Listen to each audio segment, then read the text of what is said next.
Hi, this is Jason Fink, Director of Research at Graves Light Lenhart. We have chosen again to communicate via video rather than the more formal newsletter approach in response to the positive feedback that we received last quarter. There are several key points that we hope you will take away from this presentation. First, economic growth remains steady in the near term, but its path is highly uncertain.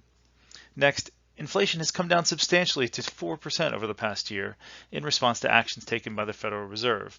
However, getting inflation down to the Fed's target inflation rate of 2% may be difficult for them to achieve in the short term.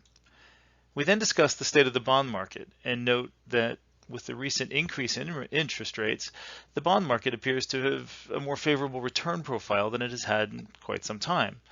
And finally, for equity investments, we continue to favor small cap, value, and international stocks.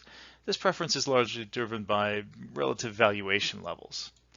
As always, please feel free to contact us with any questions you might have about any of this material, as well as any feedback that you might have on the approach. At the end of the day, our goal here is simply clear communication of our thoughts and opinions on the state of the markets and the resulting implications on client portfolios. Whatever we can do to facilitate that clarity, that's what we want to do.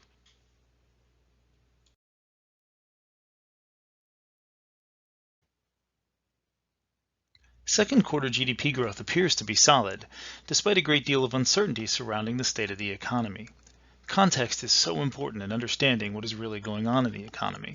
If we look historically, GDP growth tends to be somewhat steady, with an average growth of around 2 to 3%, occasionally dipping in times of recession. The context is crucial in understanding just how disruptive the fluctuations in GDP growth were in 2020 as a result of COVID and the associated lockdowns. The GDP decline and the subsequent recovery were both completely unprecedented. Right? That leaves us today still dealing with the aftershocks of that economic turmoil.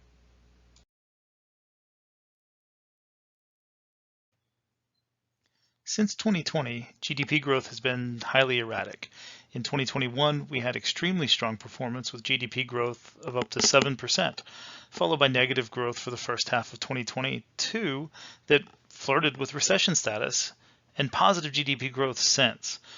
Professional economic projections mimic this uncertainty. For example, Yardeni research suggests that a traditional recession may be avoided, but that we may instead experience a rolling recession. In this situation, some economic sectors suffer while others are much less affected.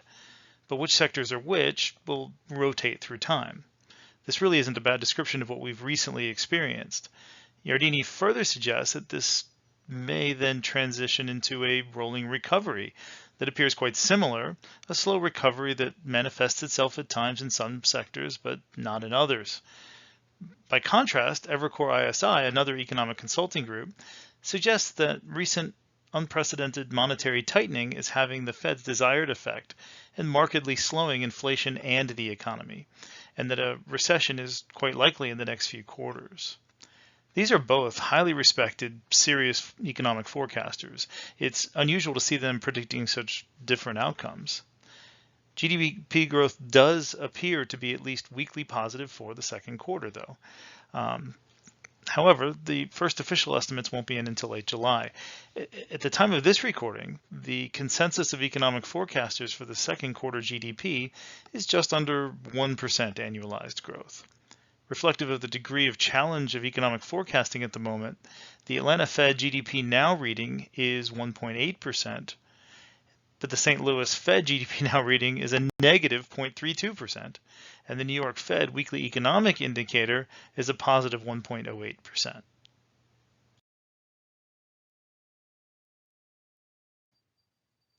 The most recent inflation data available is for May, and the headline CPI showed a 12-month inflation rate of 4%. The inflation rate has dropped steadily since June of last year when it peaked at 9.1%. This initial peak was precipitated by many causes, including a tight labor market, loose monetary policy, government spending, supply chain disruptions, a tight housing market, and the Russian invasion of Ukraine.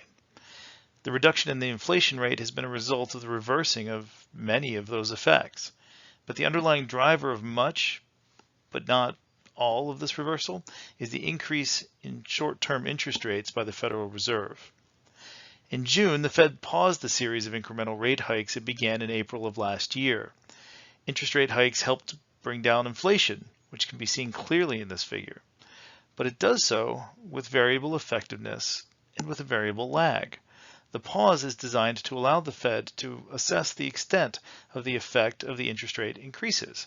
However, the expectation is that they will continue to hike rates going forward since their stated inflation goal is 2% and the decline has not yet reached that point.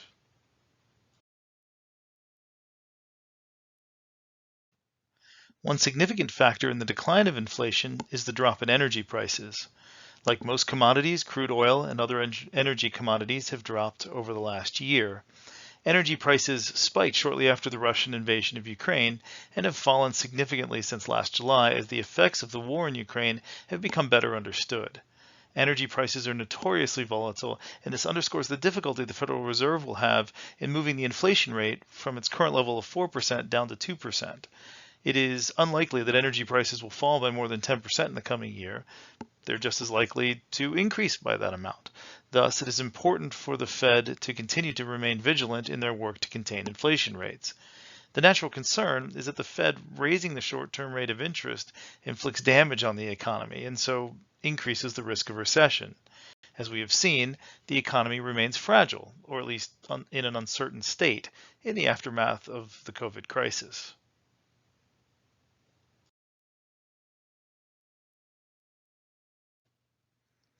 Here we see illustrated the yields on various fixed income instruments.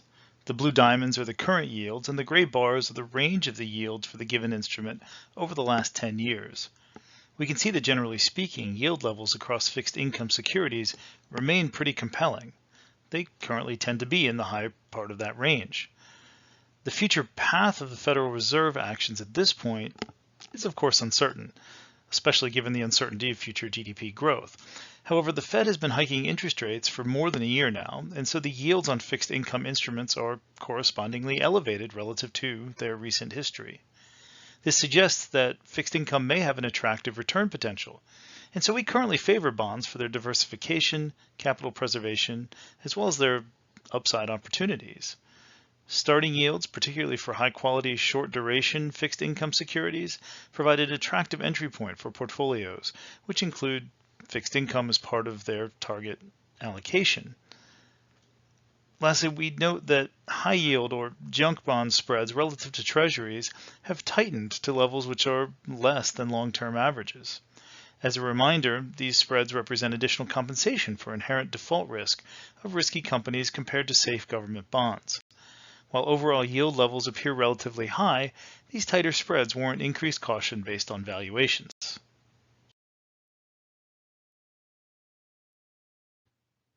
In our research here at Graves Light Lenhart, we have found that there is a relationship between the spread of high-yield bonds and the valuation of small-cap stocks. To get the spreads of high-yield bonds, roughly speaking, we subtract the yield of a treasury bond whose yield is relatively low because it's so safe, from that of a high-yield bond whose yield is relatively high because it is risky. The difference, of course, is the added expected return an investor gets from investing in the riskier assets. At some times, investors are compensated more for investing in risky assets than at other times. These times tend to be those when economic conditions are expected to worsen. This is logical. It means that people don't want to hold higher risk securities in times of economic stress. We have found that this is also typically the time when individuals don't want to hold small stocks. Small stocks tend to suffer more during economic downturns because they tend to be more financially constrained. We can see this effect clearly in the figure on your screen. As high yield spreads, which are illustrated on the horizontal axis, get higher, the PE ratios of small cap stocks, which are illustrated on the vertical axis, get lower. Recall, PE ratios give us a sense of how expensive a stock is. The higher the PE ratio, the more expensive the stock relative to what it earns. Current high-yield spreads are around 445 basis points, or 4.45%, which, as you can see, is rather in the middle for such spreads. We would expect small-cap PE ratios to be around 15.4 in such an environment. However, current PE ratios for small-cap stocks are around 13.2. So relative to what we expect, small cap stocks are relatively inexpensive. This is an interesting incongruity. Another interpretation of all this is that the relative cheapness of small cap stocks is an indication of concern that a recession is imminent and that small stocks will be hard hit as a result.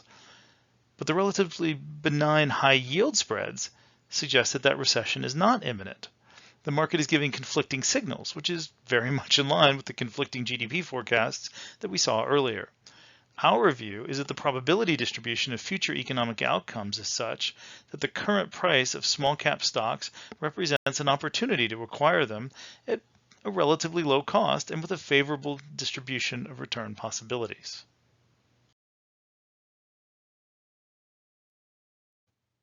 While the return distribution for small cap stocks does appear favorable, we do not have a similar appraisal of large cap stocks. PE ratios for the S&P 500 index of large cap stocks has elevated significantly the first half of this year.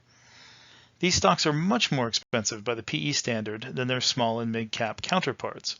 For example, while the PE ratios for small cap stocks are around 13, the corresponding PE ratios for large cap stocks are almost 19. This PE discrepancy is largely driven by very high PE ratios for a small community of tech stocks that have captured investor fascination.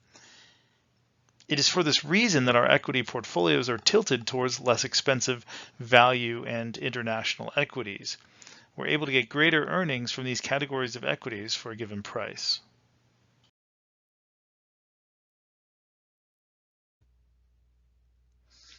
Thank you for your time and your interest. We hope you've found this information useful and that you are more comfortable with the positioning of your financial assets as a result.